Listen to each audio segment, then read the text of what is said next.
हिराबाई आणि रावसाहेब हे मूळचे पुण्याचे. बायको, मुलं, सुना, नातवंड असा भरगच्च आणि आनंदी परिवार होता. रावसाहेब हे रिटायर्ड शासकीय ऑफिसर होते. त्यांचे वागणे, बोलणे, चालणे एकदम रुबाबदार होते. त्यांच्या पत्नी हिराबाई आणि त्यांची लग्न झालेली 3 मुले व त्यांचा परिवार मुंबईला जात असताना त्यांच्या कारला ॲक्सिडेंट झाला आणि त्यात रावसाहेबांचा मृत्यू होतो. हा धक्का कुटुंबासाठी, हिराबाईसाठी खूप मोठा असतो. रावसाहेब गेल्यानंतर हिराबाई एकट्या पडल्या होत्या. रावसाहेब रिटायर्ड ऑफिसर असल्यामुळे त्यांना पैशांची कमी नव्हती. सगळं काही भरपूर करून ठेवले होते. ते सगळेजण आता दुःख विसरून आनंदात राहत होते. मात्र हिराबाई एकट्या पडल्या होत्या आणि त्यांच्या एकटेपणामुळे त्यांची तब्येत खूप खालावत चालली होती. असेच एक दिवस हिराबाईंना पॅरालिसिसचा अटॅक आला, म्हणून त्यांना हॉस्पिटलमध्ये ॲडमिट करण्यात आले. त्यांच्या 3ही सुना व 3ही मुलं दवाखान्यात आले होते. दवाखान्यात आल्यावर त्यांना प्रश्न पडला होता की आता आईची काळजी कोण घेणार, आईजवळ कोण थांबणार, दवाखान्याचा खर्च कोण करणार. अशा विचारात असताना हिराबाईंच्या ऑपरेशन करावे लागेल असे डॉक्टरांनी सांगितले. त्यासाठी जवळजवळ 10 लाखांची गरज लागेल असेही डॉक्टरांनी सांगितले. 10 लाखांची गरज लागेल असं समजल्यावर 3ही मुलांची तारांबळ उडाली, कारण इतके पैसे त्यांच्याकडे नव्हते. त्यांना तर काळजी पडली होती की आता 10 लाख आणायचे कुठून. असा विचार करत असतानाच 3 मुलेसुद्धा आणि 3ही सुना आपापसात भांडू लागले. आता नक्की पैशांची जुळवाजुळव कशी करायची, कोण किती देणार म्हणून त्यांच्यात वादावादी चालू होती. तेव्हा डॉक्टरांनी येऊन सांगितलं की हिराबाईंचा BP देखील खूप वाढला आहे, त्यांना खूप त्रास होत आहे. तेव्हा मुलं काही वेळ शांत होतात. नंतर काही वेळानंतर डॉक्टर सांगतात की हृदयविकाराच्या झटक्यामुळे हिराबाईंचा मृत्यू झाला आहे. आम्ही त्यांना वाचवू शकलो नाही. आय एम सॉरी असे म्हणून डॉक्टर तिथून निघून जातात. हिराबाईंच्या मृत्यूनंतर त्यांचे अंत्यसंस्कार केले जातात. अंत्यविधीसाठी आलेले सर्व नातेवाईक निघून जातात. 3घी सुना याच क्षणाची वाट पाहत होत्या, कारण आता मेलेल्या सासूचे दागिने आणि पैशांची वाटणी होणार असते, प्रॉपर्टीची वाटणी होणार असते. सर्वात मोठा मुलगा म्हणतो, आई आमच्या घरी राहायची आणि तिच्या कपाटात आम्हाला काही रोख रक्कम आणि दागिने मिळाले आहेत. आपण सर्वांचे वारस आहोत. कुणाला काय द्यायचे याचा फैसला करूयात. मधला मुलगा म्हणतो, रोख रक्कम काही जास्त नाही, त्यामुळे ती दादाने त्याच्याकडेच राहू दिली तरी चालेल, परंतु सोन्याच्या दागिन्यांचा निर्णय घ्यावा लागेल. सर्वात छोटा मुलगा उभा राहतो आणि तो म्हणतो, हो 50 तोळे सोने तरी असेल ना. आपण एखाद्या सोनाराला बोलावूया आणि बरोबर त्याचे 3 भाग समान वाटून घेऊ. हे ऐकून मधली सून म्हणते, असे कसे 3 समान भाग वाटून घ्यायचे, वयानुसार प्रत्येकाला त्याचा हिस्सा मिळाला पाहिजे. हिराबाईंची लहान सून दीपा म्हणते, वहिनी असं कसं आपल्या तिघांमध्ये समान वाटे व्हायला पाहिजेत. तुम्ही मधल्या आहात म्हणून तुम्हाला जास्त मिळेल हे चुकीचे आहे. कीर्ती म्हणते, मला तुझ्यापेक्षा जास्त हिस्सा मिळाला पाहिजे. दीपा म्हणते, तुम्हाला हिस्सा जास्त का मिळाला पाहिजे, तुम्ही सासूबाईला एक दिवस सुद्धा नाही सांभाळलं. त्या म्हणायच्या मला माझ्या मधल्या मुलाकडे जायचं आहे, पण तुम्ही म्हणत होतात नाही इथे नको, इथे राहायला जागा नाही. आम्ही दोघे नोकरीला जातो, घरी कुणी नाही असं म्हणून त्यांना तुम्ही तुमच्या घरी येऊ दिलं नाही. कीर्ती चिडून म्हणते, आता बरी बोलतेस, मी नाही येऊ दिलं, तू तरी कुठे येऊ दिले होतेस तुझ्या घरी. तुझ्या घरी सासूबाई आल्या की तू लगेच माहेरी पळून जायचीस. तू कधीच सासूला सांभाळलं नाहीस. लग्नाच्या पहिल्या दिवसापासून त्यांच्याशी भांडत होतीस आणि आता आली त्यांचे दागिने घ्यायला. वहिनी जर असाच हिशोब लावायचा असेल तर मग सासूबाईंचे सगळे दागिने आपल्या मोठ्या जाऊबाई गौरीताईंनाच मिळायला पाहिजेत, कारण सासूबाई त्यांच्याकडेच राहायच्या. त्यांनी सासूबाईंना शेवटपर्यंत सांभाळलं. जर मला कमी मिळत असेल तर मला काहीच नको, पण मी तुम्हालाही काही मिळू देणार नाही, सगळं मोठ्या जाऊबाईंनाच मिळेल. तेव्हा सर्वात मोठी सून कीर्ती म्हणते, मला एकटीला सगळे दागिने नकोत, तुम्ही सगळे मिळून निर्णय घ्या आणि वाटणी करा, पण भांडू नका. जोपर्यंत आई होत्या तोपर्यंत त्या कुठे राहतील, कशा राहतील यावर खूप वाद झाले आणि आता त्या गेल्यानंतर त्यांच्या दागिन्यावरून वाद होत आहेत. हे त्यांना नाही आवडणार. त्यांचा आत्मा दुखावला जाईल. कीर्ती चिडून म्हणते, वा वहिनी, मला माहीत होते तुम्ही दीपाची बाजू घेणार, कारण ती तुमच्या नात्यातील आहे ना. तुम्ही सासूबाईंना शेवटपर्यंत सांभाळलं, परंतु कोणी किती सांभाळलं यावरून निर्णय नाही घेता येत. आपण तिघी त्यांच्या सुना आहोत आणि आपल्या वयानुसार मानानुसार त्या दागिन्यांवर हक्क असायला हवा. हिराबाईंच्या दागिन्यावरून तिन्ही सुनांमध्ये चांगलीच खडाजंगी रंगते.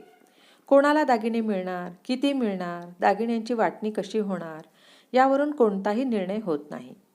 हिराबाईंची तिन्ही मुले हा निर्णय बायकांवर सोपवतात, कारण त्यांना माहिती असतं ते काही बोलले तर उरलेलं आयुष्य त्यांना रोज कटकट सहन करावी लागेल. हा गोंधळ सुरू असतो तेवढ्यात वकील साहेब तेथे पोचतात आणि म्हणतात, शांत व्हा सगळे. मला माहिती होतं की सगळे विधी झाल्यानंतर तुमच्या घरात चांगलाच गोंधळ होणार आहे, भांडण होणार आहेत. हिराबाईंनी तर मला हे आधीच सांगून ठेवलं होतं. गौरी विचारते, सासूबाईंनी तुम्हाला काय सांगितलं होतं? वकील साहेब म्हणतात, मी तुमच्या सासऱ्यांचा जवळचा मित्र आहे, त्यामुळे हिराबाईंनी त्यांचे मृत्यूपत्र आधीच माझ्याकडे तयार करून ठेवले आहे. त्यांच्याकडे स्थावर मालमत्ता तर जास्त नाही, परंतु सोन्याचे दागिने आहेत. त्यांच्या मृत्यूनंतर या दागिन्यांवरून चांगलाच वाद होईल हे त्यांना माहीत होते, म्हणून हे दागिने कोणाला कसे द्यायचे याबद्दल त्यांनी पत्र माझ्याकडे ठेवले होते. त्यानुसारच त्या दागिन्यांची वाटणी होणार आहे. कीर्ती विचारते, वकील साहेब, सासूबाईंनी तुमच्याकडे मृत्यूपत्र करून ठेवलं होतं का? त्यात आम्हाला काय मिळणार आहे? मला नक्कीच जास्त हिस्सा दिला असेल, कारण आमचे हे त्यांचे लाडके होते ना. वकील साहेब म्हणतात, सगळेजण शांत राहा. मी आता त्यांनी लिहिलेलं पत्र वाचून दाखवतो. त्यात जे सांगितले तशीच वाटणी होणार. तुमची इच्छा असेल तर तुम्ही त्याविरुद्ध कोर्टात जाऊ शकतात, परंतु आता इथे कोणताही गोंधळ घालू नका. सगळे गप्प बसतात. वकील साहेब हिराबाईंनी लिहिलेलं शेवटचं पत्र वाचू लागतात. यात हिराबाईंनी लिहिलेलं असतं, बाळांनो, तुम्ही माझं पत्र ऐकत आहेत, याचा अर्थ मी हे जग सोडून गेली आहे. आणि वकील साहेब तुम्हाला हे पत्र ऐकवत आहेत. सर्वात आधी तुम्हाला सांगायचे की दुःखी होऊ नका, रडू नका. परंतु मला माहिती आहे तुम्हाला जास्त दुःख झाले नसेल. म्हाताऱ्या माणसासाठी आणि तेही सासूसाठी कोण दुःखी होतो? माझ्या मुलांना थोडेफार दुःख झाले असेल, तर बाळांनो, आनंदी राहा, सुखी राहा, काळजी करू नका.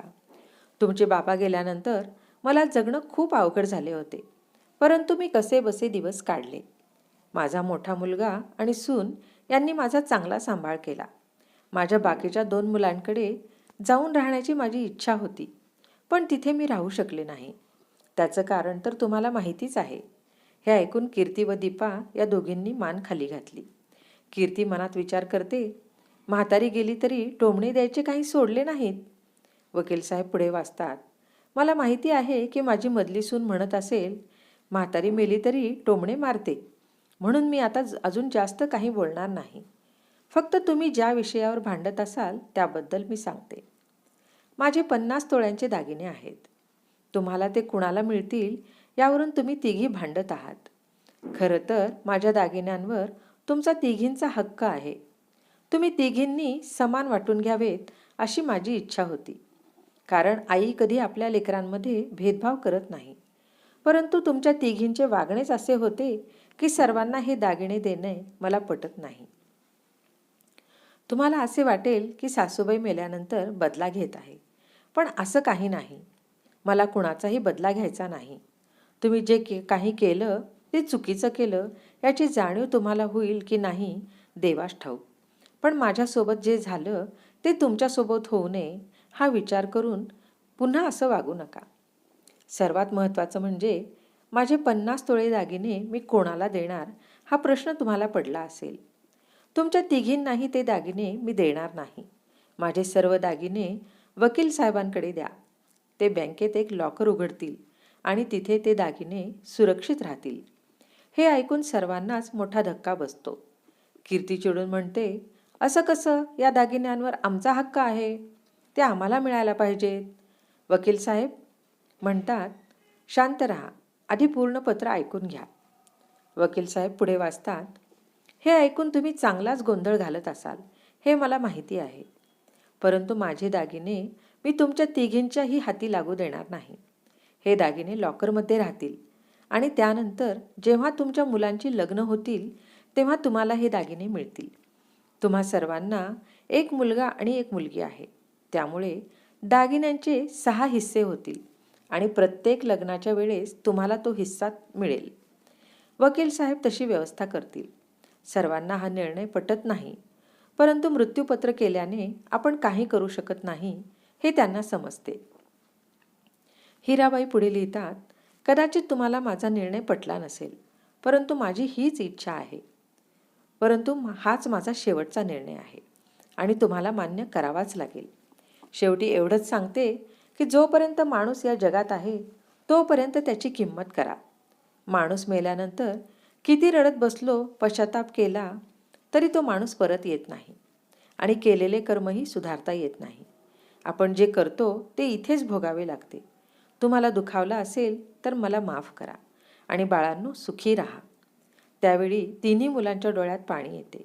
हिराबाईंनी सुनांना मृत्यूनंतरही चांगलाच धडा शिकवला होता. रसिक श्रोते हो, ही कथा तुम्हाला आवडली असेल तर लाईक करा, शेअर करा, सबस्क्राईब करा आणि एक गोड कमेंट द्यायला विसरू नका. जय श्रीराम.